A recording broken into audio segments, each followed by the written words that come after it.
नमस्कार दोस्तों, आप देख रहे हैं लोकहित न्यूज़ चैनल। और आज के क्राइम स्टोरी में हम आपको बताएंगे कि मीरा भाईंदर वसई विरार पुलिस आयुक्तालय अंतर्गत क्राइम ब्रांच की टीम ने एक 29 साल पूरे बहुत ही जघन्य हत्याकांड का खुलासा किया है। और इस खुलासे में उन्होंने 2 आरोपियों को यूपी के वाराणसी से गिरफ्तार किया है। ये मामला था मीरा रोड पूर्व के पेनकरपाड़ा इलाके का, जहां पर 1994 में एक ही परिवार के 5 लोगों की बहुत ही जघन्य रूप से हत्या की गई थी। और हत्या करने के बाद इस हत्याकांड के तीनों आरोपी फरार हुए थे। पुलिस ने दिए हुए जानकारी के मुताबिक इसका जो एक आरोपी था वो विदेश चला गया था। पुलिस ने उसके खिलाफ लुकआउट नोटिस भी निकाला था।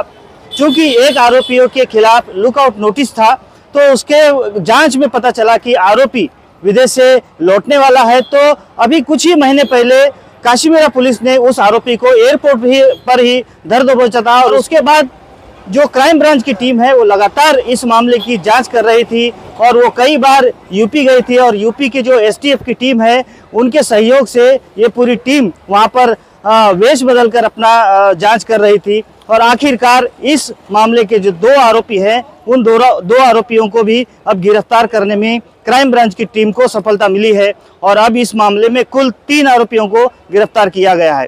इस मामले की जानकारी देने के लिए क्राइम ब्रांच के डीसीपी अविनाश अंबोरे ने आज यहां पर एक प्रेस कॉन्फ्रेंस बुलाई थी। आइए सुनते हैं क्या जानकारी दी उन्होंने पूरे इस मामले पर।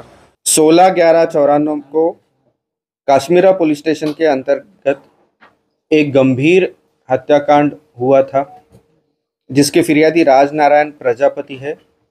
और इस गुने में जो मयत व्यक्ति है उसमें उनकी पत्नी जगरानी देवी और उनके साथ में उनका एक लड़का 5 साल का जिसका नाम प्रमोद था, एक लड़की पिंकी उर्फ 3.5 साल की थी, मुलगा चिंटू 2 साल का था और एक 3 महीने का बच्चा।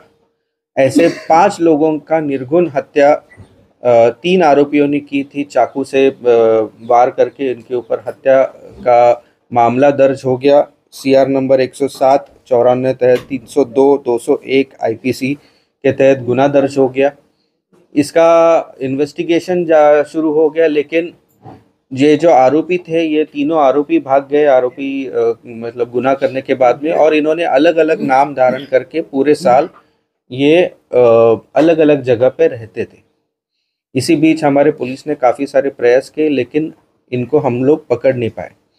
2021 में हमारे क्राइम ब्रांच के पीआई अविराज कुराडे और उनकी टीम ने वापस दोबारा इन आरोपियों की पूछताछ के छानबीन शुरू की, आरोपियों का डिटेल्स निकालना शुरू किया। उसमें उत्तर प्रदेश के जो एसटीएफ है उन्होंने हमें काफ़ी सपोर्ट किया इनकी मालूमात निकालने में। और सन 2022 में हमने जो कालू, एक आरोपी जो कालिया उर्फ राजकुमार चौहान, जो कतार गया था नौकरी के कारण, उसको हमने लुकआउट नोटिस हमने उसका इशू किया था एयरपोर्ट में। उसके हमने ताबे में लेके उसको अरेस्ट किया था उसमें, जिसमें एक प्रेस कॉन्फ्रेंस में काश्मीरा पुलिस स्टेशन में हमने ली थी। साथ ही हम लोग जो मेन 2 अक्यूज थे, अनिल सरोज और सुनील सरोज, इनका हम लोग इनके पीछे हम लोग लगे हुए थे। और इसी दौरान हमें इन्फॉर्मेशन मिल रही थी, हमारे इन्फॉर्मर्स भी हमें थे और हमारी पूरी टीम हमेशा उत्तर प्रदेश जाती थी। तो इस दौरान हमें पता चला कि ये जो अनिल सरोज है ये वहाँ पे विजय नाम का एक, मतलब उसने अलग नाम लेके उसने पूरा अलग राशन कार्ड, अलग आधार कार्ड बना के वो वहाँ पे रह रहा है, ऐसा पता चला। दूसरा जो आरोपी था सुनील सरोज, उसने संजय नाम का नाम धारण करके वहाँ पे रह रहा है, ऐसी हमें इन्फॉर्मेशन मिली। और फिर हमारी पूरी team, API Surve head constable ताफा और हमारी पूरी यूनिट 1 की टीम वहाँ पे उत्तर प्रदेश में रही। वहाँ पे जो ज़िला है जौनपुर और वाराणसी, ये पूरे ज़िले में वहाँ पे हम लोग मालूमात निकाल रहे थे। पता चला कि ये दोनों भी जो आरोपी है इन्होंने एक मांत्रिक के पास से जो भूत बाधा कैसे निकालना और ये सब चीज़ें इन्होंने सीख के वहाँ पे वो लोगों को ठगते थे और वहाँ पे लोगों को इस तरीके से इलाज करने के बहाने वो अलग अलग गाँव में जाते थे, ऐसा हमें पता चला। तो हमारी पूरी टीम और एसटीएफ की टीम वहाँ पे चली गई और वाराणसी में एक सारंगनाथ मंदिर है, वहाँ पे करीबन 2-3 दिन हमारी टीम रही। उसमें से एक टीम के मेंबर ने एक पेशेंट हूँ मैं जिसको भूत बाधा हुए ऐसे दिखा के उसके वहाँ पे इलाज करने के लिए हम लोग आए हैं, ऐसे मिलने के झूठा बहाना दिखा के उनके फोटोग्राफ्स लिए गए।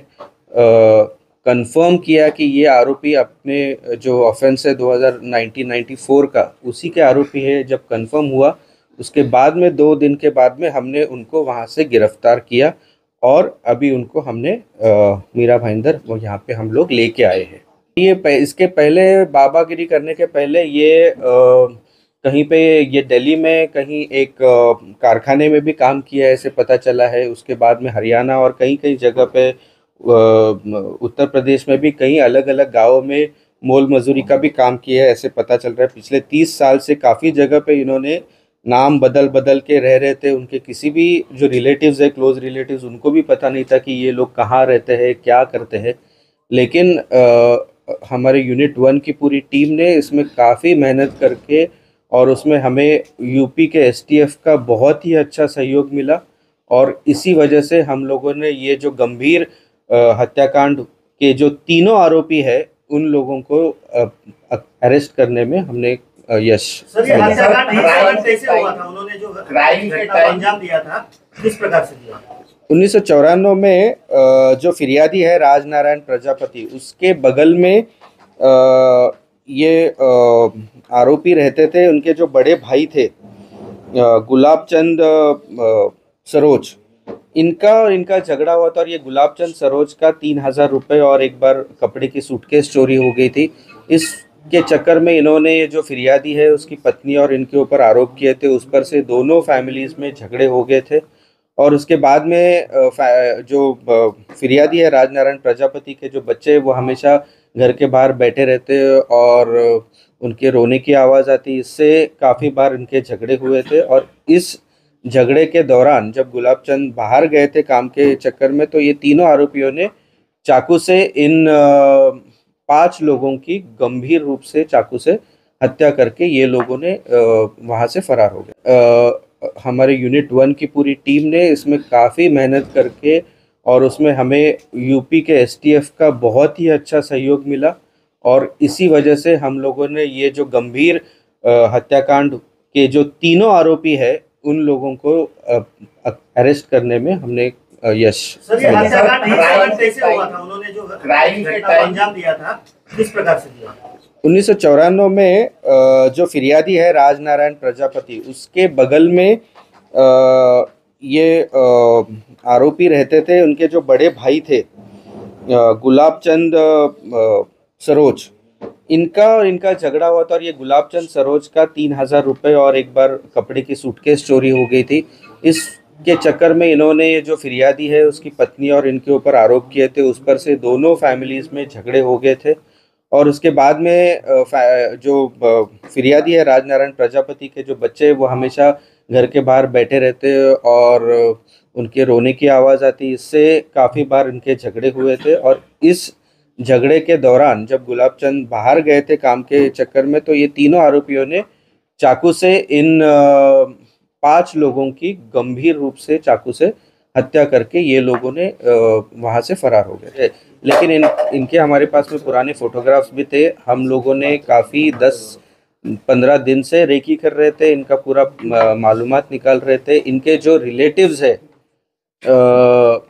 वो भी हमने आइडेंटिफाई किए थे। तो इस तरीके से हमने पूरा इन्फॉर्मेशन निकाल के हमें जब पता चला कि यही आरोपी अपने हत्याकांड में के आरोपी है तभी हमने इन लोगों को अरेस्ट किया। कहते हैं कि कानून के हाथ बहुत लंबे होते हैं। ये फिल्मी डायलॉग आपने कई बार सुना भी होगा, लेकिन इसी डायलॉग को आज असलियत में खरा उतरते हुए मीरा भाईंदर वसई विरार पुलिस की क्राइम ब्रांच की टीम ने बहुत ही सराहनीय कार्य करते हुए लगभग 29 साल पुराने एक हत्याकांड के मामले को सुलझाया है। तो देखना होगा कि अब इन आरोपियों को क्या वाकई में सज़ा मिल पाती है, क्या पुलिस इन्हें उनके अंजाम तक पहुंचा पाती है। ये बहुत बड़ी देखने वाली बात होगी। इस बारे में आगे जो भी अपडेट्स होंगी हम आपको समय समय पर बताते रहेंगे। आप बने रहिए हमारे साथ, देखते रहिए लोकहित न्यूज़ चैनल। धन्यवाद।